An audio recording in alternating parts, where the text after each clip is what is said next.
कि हिंदुस्तान को के अवाम को अपनी सुरक्षा के लिए मिलिट्री और पुलिस पर भरोसा रखना बंद कर देना चाहिए। जिस किस्म का जुल्म पिछले 11 बरस में हिंदुस्तान के अवाम पर हुकूमत की तरफ से हुआ, किसानों पर हुआ, सीए के सवाल पर लड़ने वाली सत्याग्रही लड़कियों के ऊपर हुआ, उमर खालिद का भी जिक्र हुआ, उसी के साथ में 5-7 लोग और, सिर्फ इसलिए कि गांधी के रास्ते से इन्होंने वो कानून जो नागरिकता को धर्म से जोड़ता है उसकी मुखालफत की कि जुल्मी कानून का विरोध करते हुए आप अगर 5 साल 10 साल 20 साल जेल चले गए, मर भी गए, तो आपने कम से कम इंसानियत की लाज तो रखी।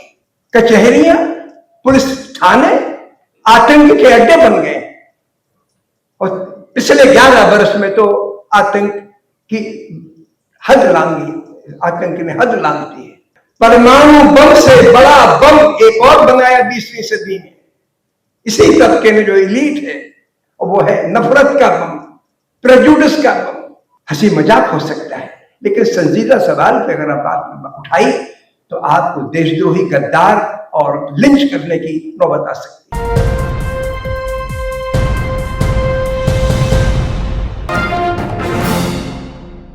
एक दफा मैं गाड़ी में सफर कर रहा था, मैं पढ़ता था आगरा में, एमएससी कर रहा था, और जनरल डिब्बे में अपने गांव से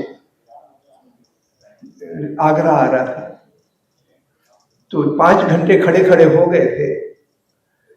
मेरे बगल में 2 बेंच थी, उस पे सिपाही मिलिट्री के थे, तो बाकी सीटों बर्थ पे तो एक बर्थ पे 5-5 6-6 लोग बैठे थे, इसमें 3-3 लोग बैठे थे। तो एक सिपाही बाथरूम गए तो मैं किनारे पे बिल्कुल कोने में थोड़ी सी जगह में 4-5 इंच की जगह में बैठ गया। बाथरूम से लौट के वापस आए तो बोले उठ। मैंने कहा कि जगह है, बैठ जाइए आप। बोले उठता है कि नहीं? उन्होंने अपना बेल्ट निकाला, मिलिट्री का बेल्ट मोटा होता है। जब उन्होंने बेल्ट निकाला तो मैं डर गया और मैं खड़ा हो गया। लेकिन उस दिन मैंने तय कर लिया था अपने अंदर कि मैं आइंदा सिपाही या मिलिट्री या किसी के हथियारों के साए में जिंदा नहीं रहूंगा। मैं पिट जाऊं, मर जाऊं, लेकिन इनसे सुरक्षा की उम्मीद नहीं करूंगा। और वो बात मेरे दिमाग में आज पिछले 30 बरस का हिंदुस्तान की हालत देख के पुख्ता हो चुकी है कि हिंदुस्तान को के अवाम को अपनी सुरक्षा के लिए मिलिट्री और पुलिस पर भरोसा रखना बंद कर देना चाहिए। जिस किस्म का जुल्म पिछले 11 बरस में हिंदुस्तान के अवाम पर हुकूमत की तरफ से हुआ, किसानों पर हुआ, सीए के सवाल पर लड़ने वाली सत्याग्रही लड़कियों के ऊपर हुआ, उमर खालिद का भी जिक्र हुआ, उसी के साथ में 5-7 लोग और, सिर्फ इसलिए कि गांधी के रास्ते से इन्होंने वो कानून जो नागरिकता को धर्म से जोड़ता है उसकी मुखालफत की। उन सत्याग्रहियों को जलील किया गया। हालांकि मैं मानता हूं कि उनका जेल जाना हिंदुस्तान के लिए सम्मान की बात है कि जुल्मी कानून का विरोध करते हुए आप अगर 5 साल 10 साल 20 साल जेल चले गए, मर भी गए, तो आपने कम से कम इंसानियत की लाज तो रखी। ये जो कानून की बातें की जा रही हैं,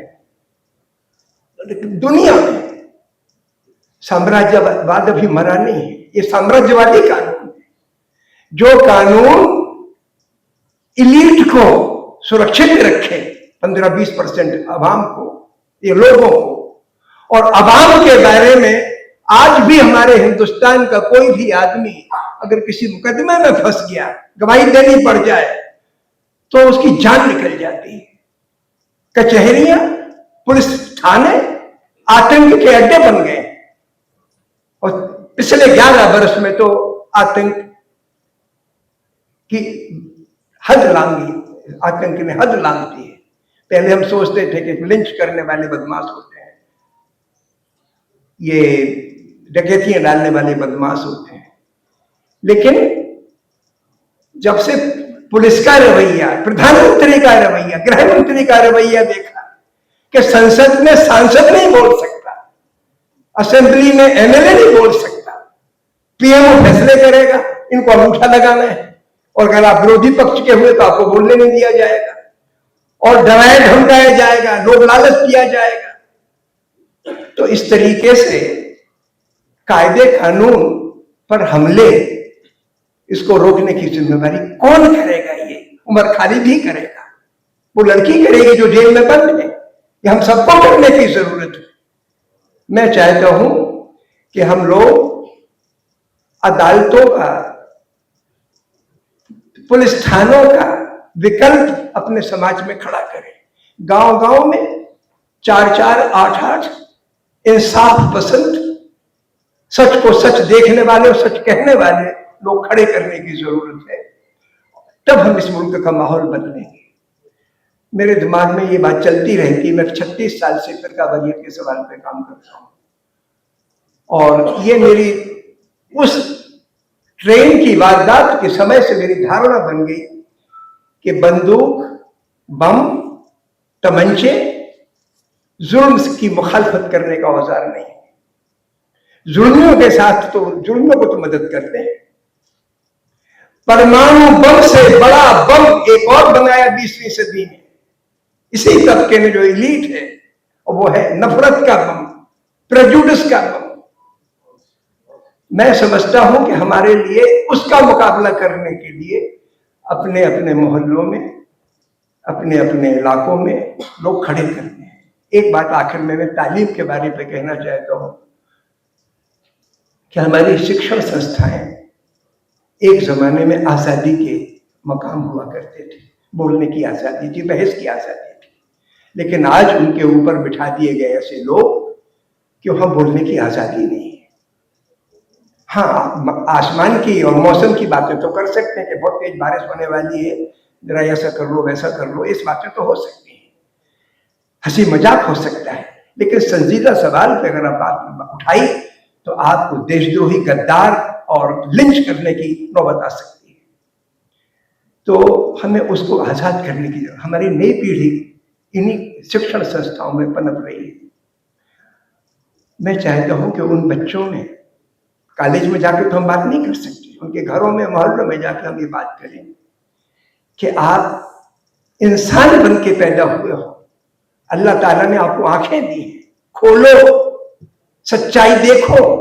जिस वक्त आप अपने जहन से, अपने आंखों के सामने से अपने हिंदू पने का, मुसलमान पने का, हिंदुस्तानी होने का, पाकिस्तानी होने का ये नशा उतार दोगे, ये पर्दा हटा दोगे, आप खुल के देखोगे। गांधी कहा करते थे, तालीम वो है जो हमें इंसाफ और नाइंसाफी देखने का, सच और गलत देखना सिखाती है। और पैगंबर मोहम्मद कहा करते थे कि जो बात आपको ठीक समझ में आ जाए, सोच विचारने के बाद उस पर अमल करो। तालीम सिर्फ सोचने की चीज नहीं, अमल की चीज है। अगर आपने नाइंसाफी देख ली तो आपका ये अंदर ये ताकत भी आनी चाहिए कि आप उसको नाइंसाफ भी कहो, इसकी जरूरत है। और मुझे तो बहुत खुशी है, अदीब साहब से तो मैं हमेशा प्रेरणा लेता हूँ, से सीखता हूँ चीजें।